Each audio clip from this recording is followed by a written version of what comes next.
Hey everyone, it's Jason. Welcome to some promo unboxings for the Creature Kingdom series of games. Dodos Riding Dinosaurs, War for Kicking Island, and Kiwi Chowdown. So I've done some previous unboxing videos for the 4 boxes you see here. I've also done some other promo cards and stuff. I've got like crossover packs between them all, which is really cool. And I've picked up some of the extra Kickstarter content I didn't have originally. So I have some more stuff for Kiwi Chowdown, the 5th player expansion.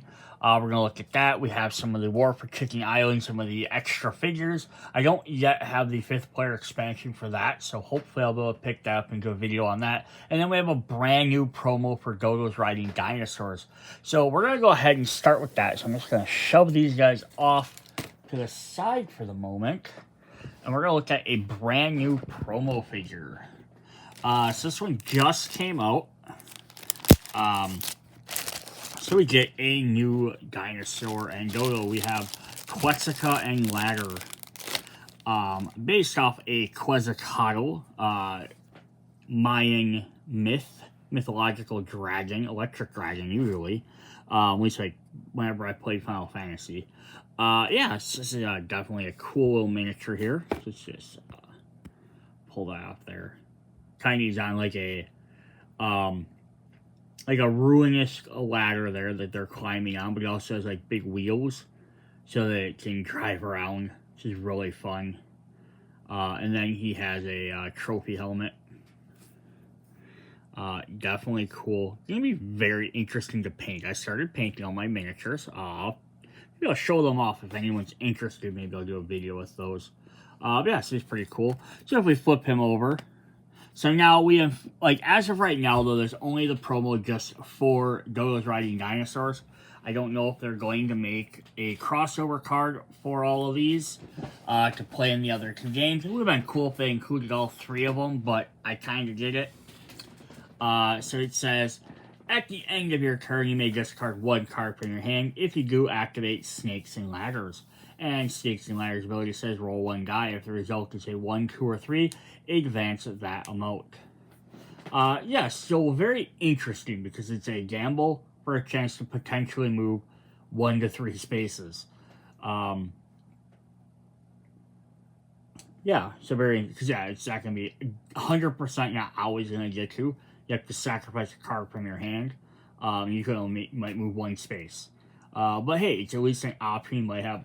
But at least with this game, you're constantly redrawing cards, so it's not that big of a deal. Alright, let's look at our second game. We're going to look at Kiwi Chowdown. I'm going to zoom my camera back out. This is the Goowi expansion and the 5th player expansion, so it's a combination of both. So there is Goowi right there. So yeah, this is kind of fun because we get a new Kiwi leader to play as well as we get a 5th player extra bunch of stuff.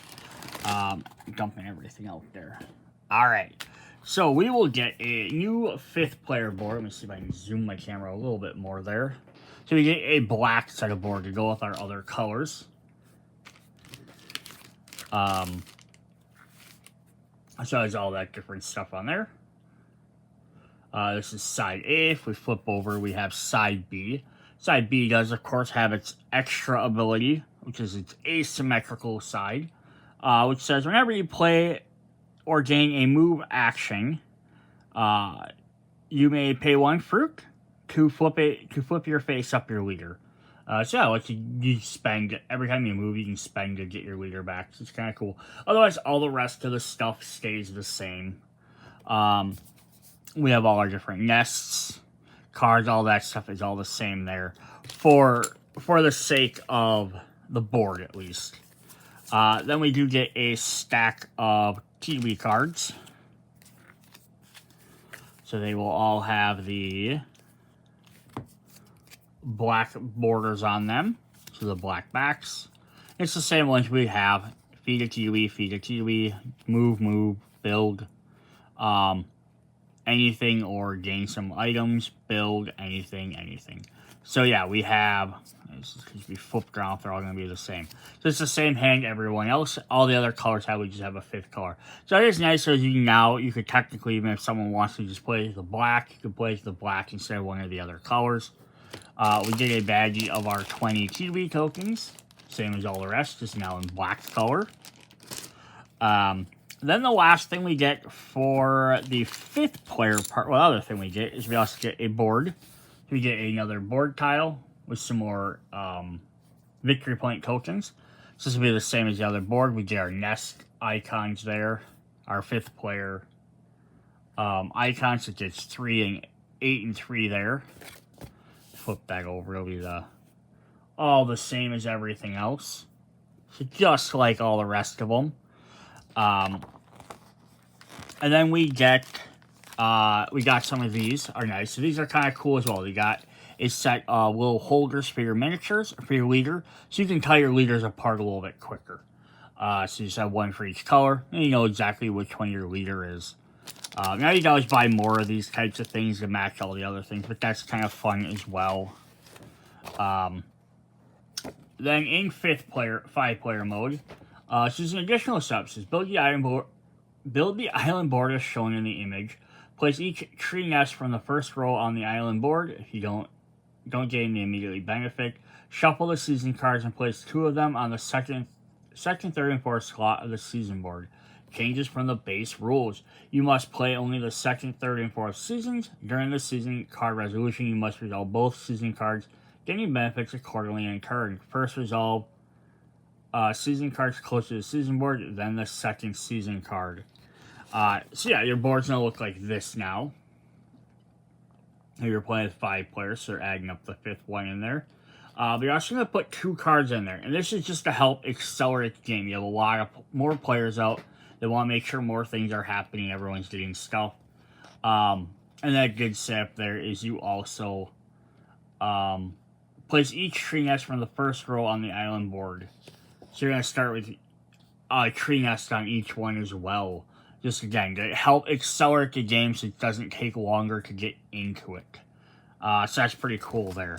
And the backside, just like thanking everyone for buying the game. It's pretty cool. Then the last 2 things we have in here, so we'll have another reference card, of course, is we did get the power expansion and the quest expansion, which I've already went over, so I'm not going to go over them again in here. You can check out my other videos for them. But they originally were part of this expansion. They were part of the Kickstarter expansion. We just have the extra quest cards and the extra gold cards here. That you got as well in this expansion. Then they re-released them in the revised, I think, base games. So I just got an extra set of cards there. So not going to go over them too much because we've already went over those. Then the last thing we have is our brand new leaders. So we have Goowi Cube. So I'm going to zoom back in here. Let's take a look at him.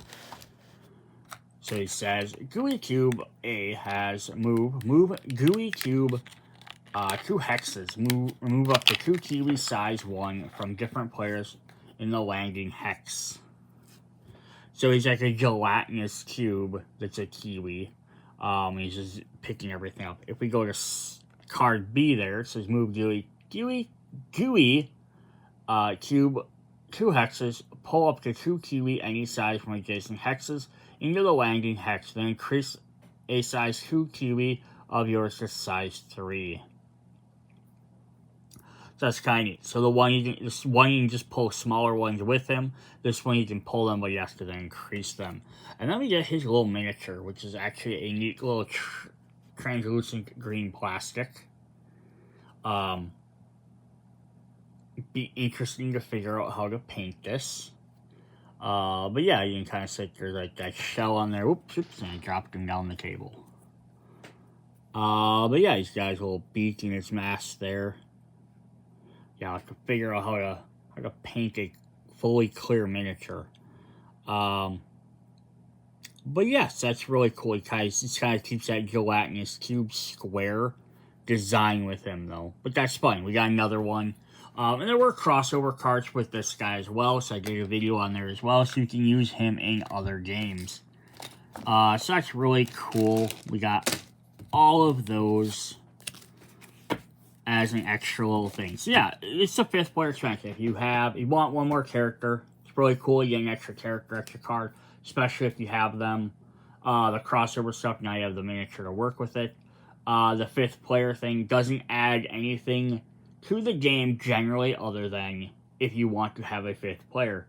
But like I said, if you really want someone wants to play as black versus, yellow or purple, you can swap them out and they can use those colors. Cool. Alright, the next thing we have for Kiwi Chowdown is the Nest miniatures. Now, if you watched my original unboxing, there was a tray in the original box, which I no longer have, because I've condensed all my stuff down at this point, to put all these in there. So if you had picked this up separately later on, or if you kickstarted this, they had a spot to put all these in here. These are just extra thing. They're not necessary. You can just use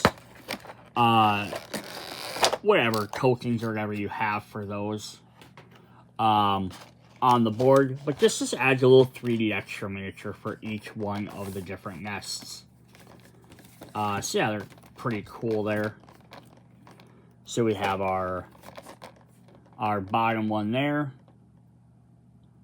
We get a little hanging one. We have the tree one there. The branches of the kiwi on top. And I'll pull these out in just a sec. And then we have like the nest one at the bottom. But you get 10 of each. So that's, I should be hopefully more than enough for everybody. That's what, 2, 4, 6. Each player has 2. And 2 times 5 for 10 players. Yes, this is pretty cool. So it just adds an extra little element. So these are on the board. You can tell them apart from instead of dropping a token on the board, you can actually put a little physical miniature out. Makes it a little bit easier to pick up and move around as well. And it's kind of neat, kind of holding it up there. And then there's a little kiwi sweeping on top. And then the last one. So now the question is like, so if I'm painting these, do I try and paint, since there's like 2 for each one, I could probably go through and paint them. So like this one has maybe like a black color, this one has that. Or do I just paint them all the exact same? They all look exactly the same, and then just paint the bases different. At bare minimum, I'd at least paint the bases different, so you can be like, oh, these are the black ones, these are these. You can tell them apart. But yeah, that's pretty cool. So yeah, just an extra little bonus, not anything you have to have. Alright, then the next thing we have is we have some stuff for War for Chicken Island. Alright, so for War for Chicken Island, the first up we have Momma Dragon. So there's the artwork on the box for that. And our cards, we're going to get a brand new leader card. So the little Kickstarter logo up at the top. So Momma Dragon here, who of course has a look that kind of supposed to look, I'm guessing, like Khaleesi from Game of Thrones. So there's a miniature. Just a very, very simple miniature. And then we're also going to get her dragon hatchlings. You can see on her artwork as well. She had 2 dragons, and just size comparison. They're fairly big compared to her. Let me drop her back down. So she has 1 movement, attack of 3, health of 13, or armor. Says pay 2 stars. Spawn a dragon. Hatchling in your territory. So we just spawn some hatchlings. Then she gets 2 machine cards, Blister's machine cards. So 2 copies of the dragon hatchlings, which are the same card. Let's say the same exact thing. They have attack of 7, defense of 10, range 2. This unit can walk over lava terrain as if it was neutral terrain. So yeah, just a fun little extra character. You get a leader that can summon these extra things rather than having to pay for them. They're pretty damaging. They can attack at range, and I think just the difference is she has really low attack herself. She's not going to be able to do too much. You're going to have to work on spawning your dragons to do your extra damage. That's very simple. And again, those are also part of the crossover set, so they do have these in the crossover video. You can watch, which shows how they will work with the other characters, or other games as well. Alright, our next one is we have Yog-Sothoth, who is an Eldritch Horror creation. So I'll throw up their card. So this is big giant, like, chicken tentacly monster. This guy is big. So he takes up quite a bit of space. So yeah, if we compare him to a regular sized miniature, especially miniature base, he's gonna take up quite a bit of room. But he just has any extra special rules. He has 2 movement, 9 attack, 10 plus 1 scroll health. Star, any player that draws a scroll, that player loses 1 shield between their units or leaders. Yeah, so you basically sacrifice leaders. Now, there's no extra rules with this character as to what to do with any of the other stuff. He's just going to be a big giant guy. He's going to take up an entire couple of space by himself. So I'm guessing that means nobody else can be in his space with him. With 10 plus 1 scroll, I'm guessing that per scroll he gains an extra health point or defense. But yeah, kind of any player draws a scroll, that player loses 1 shield. So yeah, it helps. Anyone can draw one. They're just going to end up going crazy, kind of, if they do.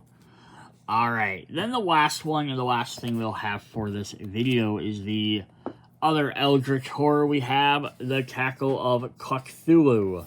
Of course, based on Cthulhu. Now, this seems a little bit different because here's his giant miniature. Takes up a full base size as well. He is huge. He is hefty. The big wings and stuff. So we drop him down. There is him in comparison. And then there's our chicken. See, yeah, definitely see the scale of him. So what this is different is he actually plays as a cooperative scenario. So this is a really fun one. The other 2 are just extra characters you can pick up. You can play with them as different leaders. But Cluckthulhu actually ends up being a solo game. And now I'm not going to go into read every single part of the rule in here, just because it takes me a long time to do all that. But the setup is basically like this. So, set the game for usual mode. Player, skip the player setup for the extra player, because we're not including him. So basically, if it's a 2-player game, he'll be the 3rd player. So you set it up as if it's for 3 players. So if you're playing solo game, or a 2-player game, you know, there are 4 additional sets of dice and chickens. For 4 players, an additional set of dice and chickens are needed, included in the Kickstarter exclusive box. Which again, I said I don't have. This is only a set for a 1-player setup, so you're basically setting up as a 2-player game. But you can set up as a 3-player game, 2 versus 1, or a 4-player game, in that way as well. But then he says, we skipped a step there. So yeah, then setting up is just very simple. I just kind of go through the setup really quickly here. So basically what you're going to end up doing is, alright, flip the lava tile. It becomes the invocation crypt, can't be flipped over at any moment. Neutral tile on its lava side. Place neutral lava tile with the neutral side face up, and it becomes the port. So yeah, the first player will start over here. This is, again, showing for a 2-player game. You're going to flip the lava tile to its neutral side. It becomes the invocation crypt. And then 3 is you place a lava neutral to its neutral side. Those two sides touching the port. becomes a port, which is where Cthulhu comes from. Just draw a leader card, place it in the summoning circle. So you're going to take one of the other characters, and they're going to become the cult leader, the summoner. And you're going to place all their chicken space down around them as cultists. So if you have more tiles spread out, they'll be able to spread out. The island will be bigger, and that might be more in the center then. Not really in the center very much when you're playing a 2-player game. So then shuffle the Cthulhu action cards and place 3 of them face down. So you get this extra little deck of 8 Cthulhu cards, which will set out there, and they go in front of the port. And then what the idea is here is during his turns, he'll slowly be moving over them, trying to get to the port. And then we'll have his deck of cards. The cult order cards indicate whether the turn is the summoner or the cultist.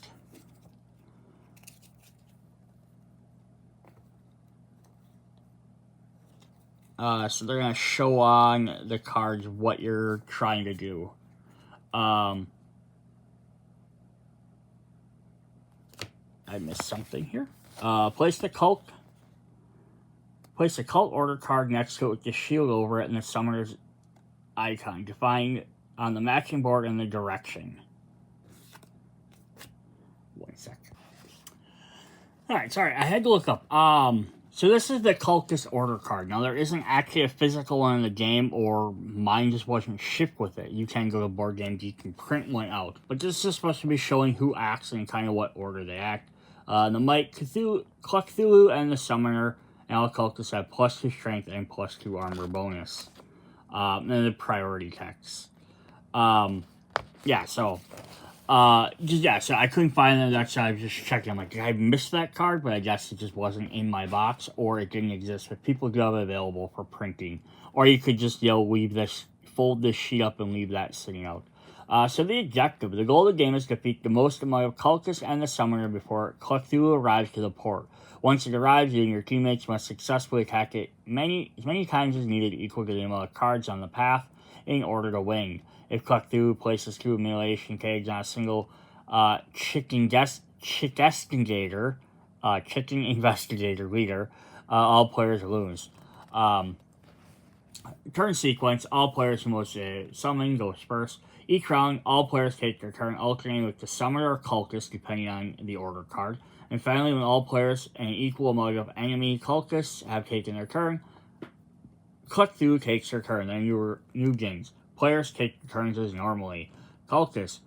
Move the shield on the cultist turn order to the next available space and activate that unit. The summoner has been destroyed. Activate a cultist instead. Cultists activate following the priority hex. Move the active cultist summoner space once towards the enemy unit or leader with the lowest armor. If possible, cultists always prioritize their movement clockwise as shown in the cultist order card. It's showing they're going to kind of go up to the top that direction. They're going to kind of move around the board. Fighting a leader unit with a range with the lowest armor. If the active cultist or summoner can't attack any rival unit or leader, it ends its turn. If the cultist attacks or is attacked and a token is spaced down, hidden in the shadows, flip it face up for the rest of the game.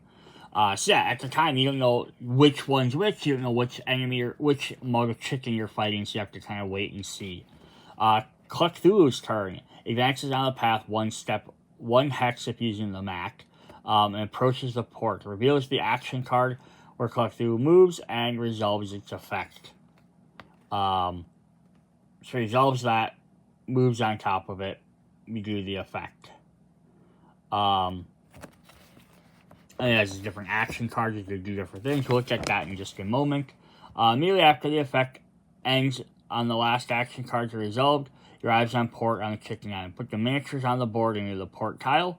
Cluckthulhu devours the vitality of the remaining cultists and summoners. Gains 3 scrolls for each devoured cultist, 5 scroll cards for each summoner. For 5 scrolls for the summoner to devoured cultists and 5 scroll cards for the summoner to Cluckthulhu's power deck. Shuffle the summoner's power deck to his deck. Remove all devoured chickens from the map. Shuffle the action cards in the path and form a pile. For the rest of the game, the Mino Cultist turns. Cthulhu will alternate between players.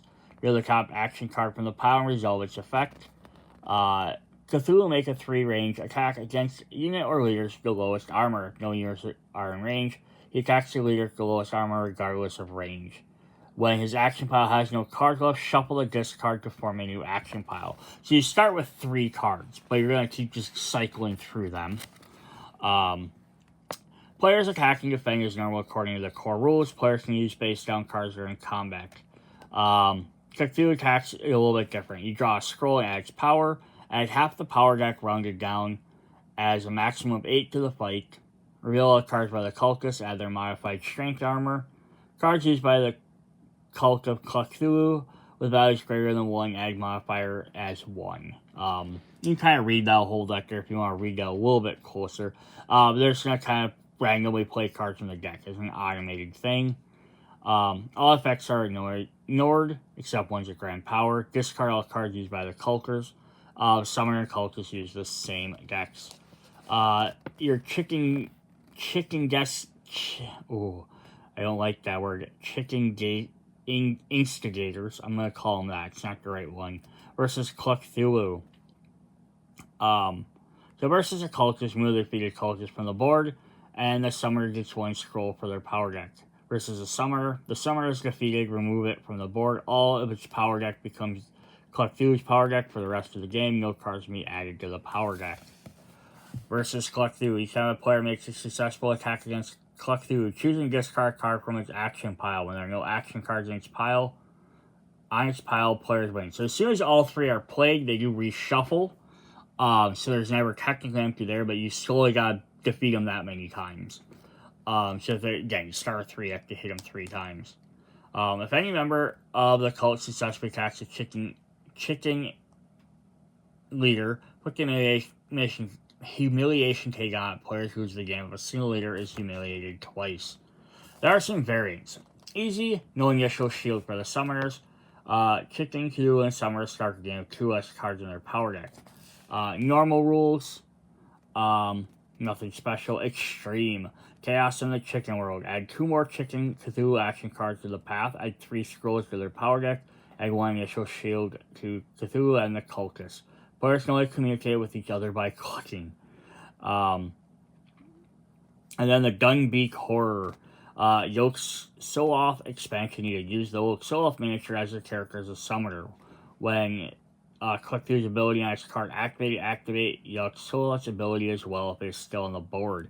So that's kind of neat. You can combine them.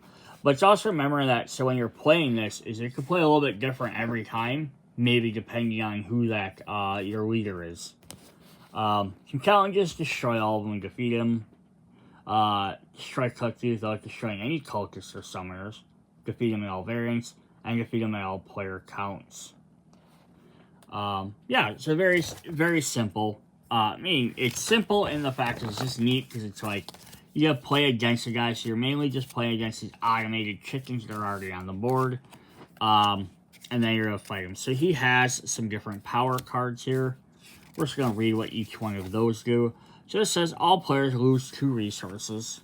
And then the scroll at the bottom says add X scrolls to the summoner's power deck and Cthulhu power deck. So they get 2 more scrolls.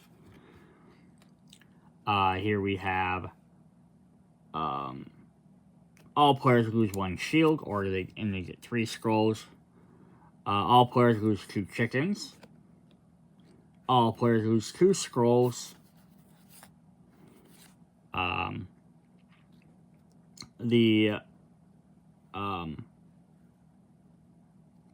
cult gains plus 3 strength during this round. They get plus 2 shields or armor during this round. Activate Cthulhu's ability and roll a die and resolve its effect. And again, if you have Yog-Sothoth in there, you can activate his as well. Or there's just one that lets you add 4 scrolls. Pretty crazy. And then what's his actual ability? Now, he's not set up to normally be a leader for the game. So someone's like, oh, I got another leader card I can play. Not really. You can play as him as a leader. He's going to play a little bit different. He has no movement ability. So whatever tile you start him on, he's just always going to stay on that one tile. But he has 7 attack, 1+1 per scroll, 10 armor. He has a range of 3. For 2 stars, roll a die. For attack and movement, +3 attack. Attack, movement, or +3, all players with a shield. If you have the plus or minus is attack or 2 attack, all players lose 1 scroll. You get the star tick and draw 2 scrolls and put a shield on Cluckthulhu. So yeah, it's kind of cool. So he's going to basically cost you your shield scrolls, or he's going to build up himself. Yes, that's really neat. That we get these different characters. So that is what we have for our War for Chicken Island expansion there. Yeah, so hopefully I'll be able to pick up that 5th player expansion, which has the 5 more characters plus the extra color. And we'll get a look at all that.